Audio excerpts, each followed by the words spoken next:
It has been hiding in plain sight for months. Fragments of it in one insider report. Pieces of it in another. A word here, a qualifier there, a carefully hedged organizational statement that did not say what it meant but meant something very specific to anyone who knew how to read it. The dots were always there. The line connecting them was always there. And yet the full picture, the complete, assembled, startling truth about what the Cleveland Browns are actually planning to do at quarterback in 2026 has been avoided, talked around, and diplomatically obscured by every organizational voice until right now. Until the insiders stopped being careful. Until the reporting got specific enough to stop dancing around the conclusion and start stating it. Until the accumulation of insider reports, coaching staff admissions, ownership signals, and competitive evaluation results reached the specific threshold at which the plan can no longer be described as uncertain or contested or wait and see. It has to be described as what it actually is. And what it actually is the shocking, surprising, genuinely alarming and simultaneously completely logical plan that the Cleveland Browns are operating from in 2026 is a plan that has never been stated this directly in any single piece of public reporting. Until tonight. Tonight, we assemble the full picture. Every insider report. Every organizational signal. Every coaching staff statement that contained more information than its diplomatic surface suggested. Every ownership comment that revealed more about the plan than the official position acknowledged.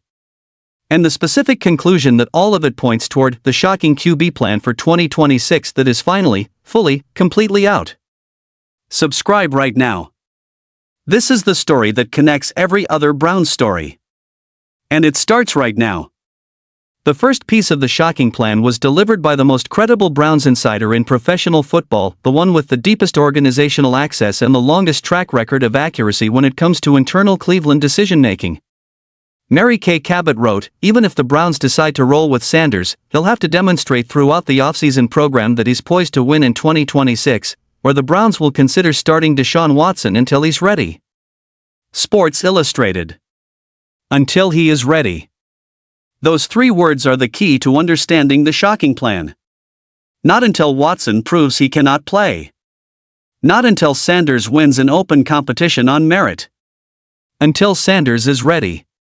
The specific framing implies something about the organizational view of Sanders' current readiness that the open competition language has been carefully avoiding. It implies that the Browns' internal assessment is not who is better right now, the framing that would be used if this were a genuinely equal competition between two players with legitimate claims to the starting role. It is when will Sanders be ready, the framing used when the organization already knows who the long-term answer is and is managing the timeline of that answer's emergence. The plan is not Watson versus Sanders. The plan is Watson as the bridge and Sanders as the destination. And the shocking element is not the bridge, it is the destination. Because if the organizational view is genuinely that Sanders is the long-term answer, and Watson is the bridge to that answer, then every decision being made right now, the rep distribution, the insider reports, the PR blitz, the ownership pressure, needs to be re-evaluated through the lens of organizational preparation rather than organizational preference. The Cleveland.com insider made a bold win prediction for the 2026 Cleveland Browns. If the Browns can field a quarterback who's in the middle of the pack this season in the NFL, they should be able to get to 8 or 9 victories. They won 5 games last year despite 2 rookie quarterbacks who were ranked at or near the bottom of the NFL, Cabot wrote. Dog pound daily. Middle of the pack. 8 or 9 wins. That is the specific competitive target the Browns insider is attaching to the 2026 quarterback plan, and it is a target that reveals the full ambition of the organizational strategy in the most unvarnished possible form. Not a Super Bowl contender. Not an AFC North champion. A middle-of-the-pack quarterback producing 8 or 9 wins in a dramatically improved offensive environment. That is the specific, modest, achievable version of success that the plan is designed to produce. And the shocking element is that it does not matter, by this plan, which quarterback produces it. Now think about what has changed between then and now. Spencer Fano has been added to anchor the left tackle spot after an offensive line that was a disaster from the opening week of the 2025 season. Casey Concepcion and Denzel Boston give the Browns QB 2 first-round caliber receivers who were not on this roster last year. Joe Royer adds another dimension at tight end alongside Harold Fannin Jr. dog-pound daily. The infrastructure is built. It serves whoever plays quarterback. It produces middle-of-the-pack performance regardless of whether the name above QB1 is Watson or Sanders, because the blocking is better and the routes are better and the scheme is better and the coaching is better and the specific environment that was historically awful in 2025 is now, by every measure, dramatically improved. The quarterback who benefits from all of that improvement does not need to be elite to produce 8 or 9 wins. He needs to be middle of the pack. And here is where the shocking plan reveals itself completely. Because the Browns know, from Watson's entire Cleveland tenure, from his numbers before the injuries, from everything the organization has watched for 4 years, that Deshaun Watson at his 2026 level of physical recovery is capable of middle-of-the-pack quarterback play. Not elite. Middle of the pack.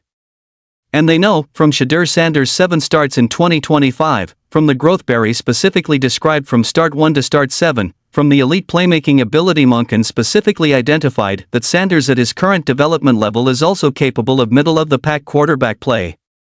In the right environment. With the right support. The plan produces 8 or 9 wins with either quarterback. The shocking plan is that 8 or 9 wins is not the end goal. It is the bridge. There is a general sense that the Browns are going to wait until 2027 to make a big move at QB, especially considering that draft class is loaded with impressive prospects. If they don't make any other moves over the next few months, this plan could come to fruition, and 2026 could be another rebuilding year for this team. At Taz Sports. There it is. The shocking plan finally stated directly. The Browns are waiting until 2027. The 2026 season, with all of its QB competition drama and ownership pressure and insider reports and media boycotts, is in service of a conclusion that is already anticipated, already planned for, already being positioned around. The 2026 season is a bridge. Watson or Sanders produces middle-of-the-pack quarterback play, the Browns win 8 or 9 games, the organizational credibility is rebuilt through the improved roster, the young players develop, and then, in 2027, the real decision gets made. The real decision. The one involving the name that has been hovering over every discussion of the Cleveland Browns quarterback future since the moment it became clear that the 2025 Watson experiment had produced its final verdict. The name that Jake Trotter specifically connected to Jimmy Haslam's personal enthusiasm. The name that multiple insiders have been quietly attaching to Cleveland's organizational orientation since before the 2026 draft. The name that makes sense of every decision Barry has made in the last 18 months, the draft capital accumulation, the 2-track plan, the infrastructure investment, the refusal to pay premium prices for a quarterback in a class that was not as strong as anticipated. Arch Manning. Tony Grossi said, consider Watson a 1-year bridge quarterback to 2027. He will not be back after 2026. If Shedeur Sanders or Dylan Gabriel wins the QB competition, fine. Maybe one of them is the QB who will take the Browns to the next level. If not, they look toward the 2027 draft and Watson moves on. Playing Watson in 2026 does not mean the Browns are re-upping him in 2027. Cleveland Browns. The longest-tenured Cleveland Browns insider in the profession stated it plainly. Watson is a bridge to 2027. The 2026 season is designed to produce either the confirmation that Sanders is the answer, in which case the Manning question never becomes necessary, or the organizational positioning for a generational quarterback acquisition that transforms this franchise in a way that the Watson acquisition was supposed to and never did. The shocking element is not that the Browns are interested in Manning. Every quarterback-needy franchise in the AFC is interested in Manning. The shocking element is the specific, multi-year, organizational-level plan that has been constructed around the possibility, the plan that explains why Barry did not use premium draft capital on a quarterback in 2026 when the class was weaker than anticipated, why the 2-track plan invests in the infrastructure rather than the quarterback directly, why the ownership is willing to accept Watson as the starter if necessary rather than forcing an exclusive commitment to Sanders, and why every organizational decision since January has been oriented toward maximum flexibility at the most important position. The Watson piece of the shocking plan is the one that has generated the most reaction, not because Watson as a bridge quarterback is itself a shocking concept, but because of what it reveals about the organizational assessment of Shedeur Sanders' current readiness. Zac Jackson of The Athletic said, "We are hearing things out there that they have decided Deshaun will perform better. The decision may already have been made." Yard Barker. If the decision has already been made that Watson will start, if the competitive evaluation that Todd Monken has been publicly championing is genuinely influenced by the organizational conclusion that Watson's scheme familiarity and veteran experience give the team a better chance to win in 2026, then the shocking plan has a specific developmental implication for Sanders that is even more consequential than the starting job question. The implication is this: the Browns are not necessarily starting Watson because they think he is better than Sanders. They are starting Watson because they need to find out whether Sanders is better than the plan requires him to be before committing to him as the solution that makes the Manning contingency unnecessary. Mary Kay Cabot wrote, "He'll have to demonstrate throughout the offseason program that he's poised to win in 2026, or the Browns will consider starting Deshaun Watson until he's ready." Sports Illustrated. Until he is ready. The specific benchmark embedded in Cabot's reporting is not until he wins the competition. It is until he is ready to win in 2026. The distinction matters because readiness to win in 2026 is a different standard from winning a spring practice competition. It requires demonstrating not just that you can throw accurately at half speed in shorts and helmets, but that you can process a full NFL defensive game plan at game speed against a quality opponent and produce the outcome that the coaching staff needs from the position. That is the standard Watson ostensibly meets through experience. That is the standard Sanders is still being evaluated against. Bleacher Report described the Browns' nightmare scenario: neither Shedeur Sanders nor Dillon Gabriel takes a step forward, but a revamped supporting cast and elite defense helped the Browns win just enough games to cost them significant first-round draft capital to pursue a new quarterback. Walter Football. The nightmare within the shocking plan. Because the plan has a specific failure mode that is genuinely frightening in its familiarity for Cleveland Browns fans. The revamped roster produces 7 or 8 wins, enough to matter but not enough to compete, and the quarterback who produced those 7 or 8 wins was just good enough to prevent the organization from acquiring the resource necessary to get genuinely good. The wrong amount of winning. The specific amount that costs you the high draft capital that transforms the position without providing the competitive results that justify the cost. The Browns have been in this exact position before. Multiple times. The player who was just good enough to keep the team in games but not good enough to win the games that mattered. The record that was just bad enough to demand a quarterback change but just good enough to prevent the premium draft acquisition that the quarterback change required. The cycle of mediocre competence that keeps a franchise perpetually in the middle of the draft board, too good to get the generational players, not good enough to get to January. Maybe the nightmare would turn out to be the most wonderful dream, with one of these players actually taking the reins in winning games and winning over the fanbase. Maybe the Browns drafting a new quarterback in 2027 would help the future of the team, but the team just drafted Sanders and Gabriel a year ago. Walter Football. The escape from the nightmare is also built into the plan. Because the plan is not primarily Watson as bridge to Manning. The plan is Watson or Sanders as bridge to either Manning or whoever actually wins the job. The shocking plan has an upside escape clause that is as powerful as its downside nightmare scenario is familiar.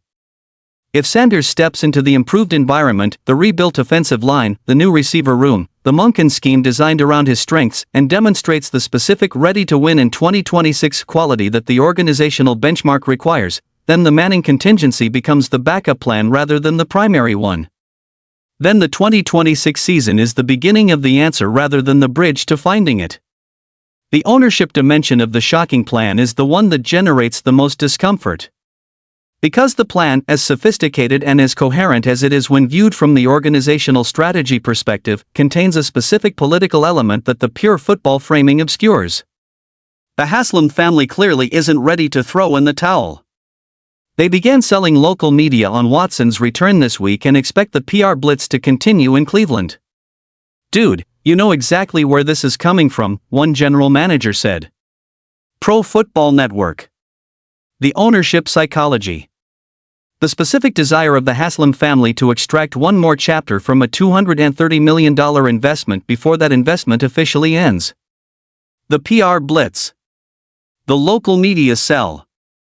The "you know exactly where this is coming from" assessment from an anonymous GM who has been watching this dynamic from the outside and has not been impressed by what he has seen.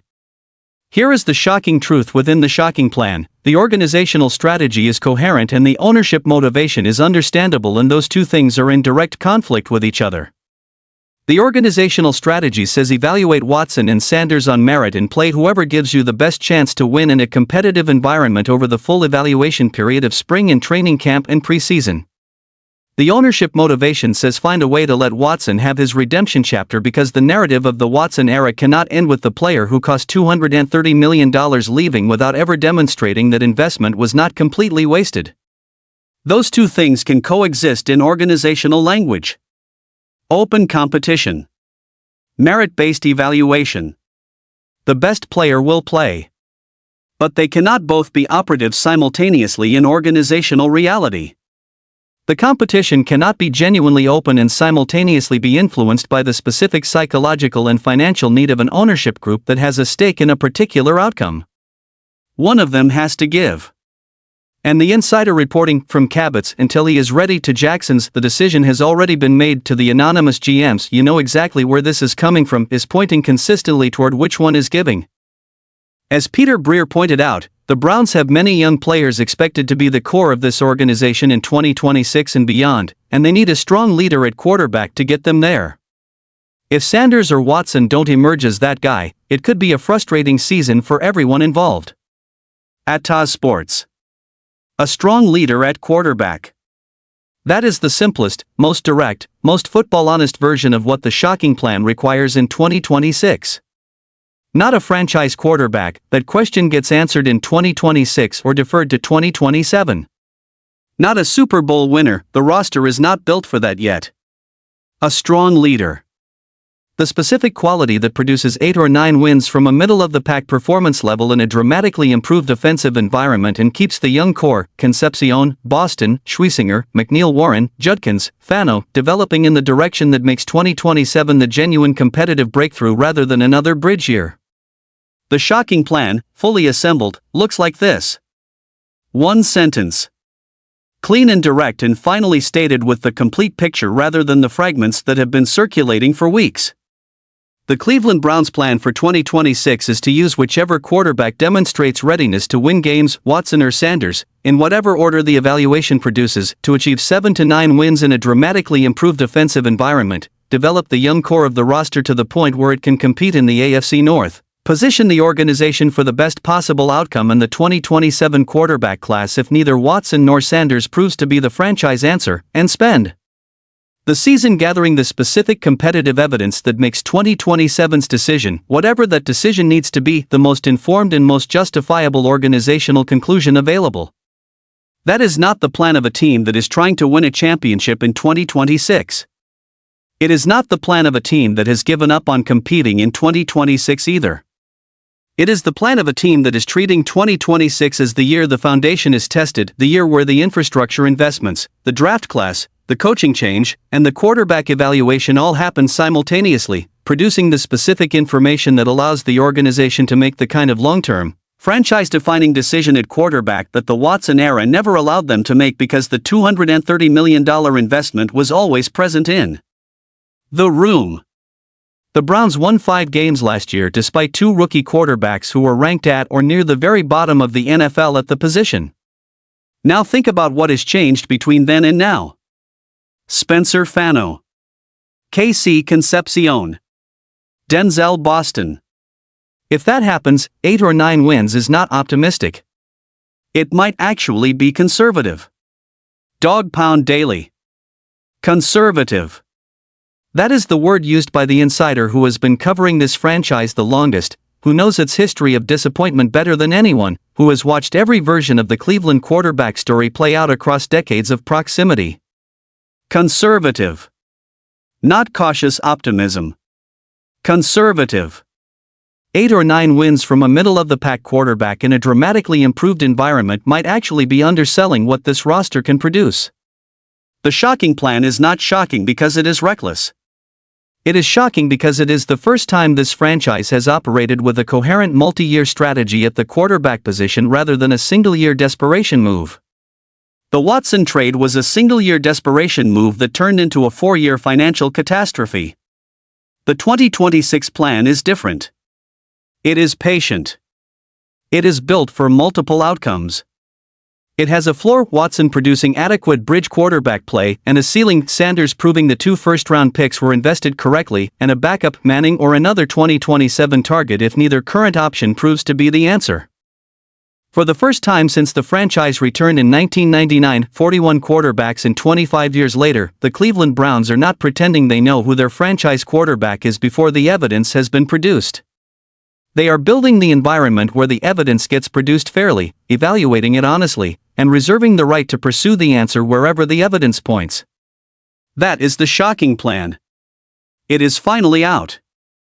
And it might be the smartest thing this franchise has done at the quarterback position in its entire modern history. Warning disclaimer. This video is produced exclusively for entertainment, discussion, and analysis purposes. All facts, quotes, statistics, and information referenced in this video are sourced from publicly available, published media sources including Cleveland.com via Mary Kay Cabot, Yardbarker, Browns Nation, Dog Pound Daily, Heavy Sports, Bleacher Report, The Athletic, and other credible NFL media outlets. Every quote attributed to a real individual is drawn directly from verified published articles, press conferences, and published reports. This channel does not fabricate, invent, or misrepresent any quotes, events, statistics, or factual claims. All editorial commentary, narrative framing, analysis, predictions, and opinions expressed in this video are the views of this channel alone and constitute entertainment journalism and editorial opinion only, not factual reporting or official statements from any organization. The Cleveland Browns quarterback competition is ongoing and subject to change. This channel is not affiliated with the NFL, the Cleveland Browns, or any individual mentioned herein. All projections are speculative editorial opinion only. Viewer discretion is advised.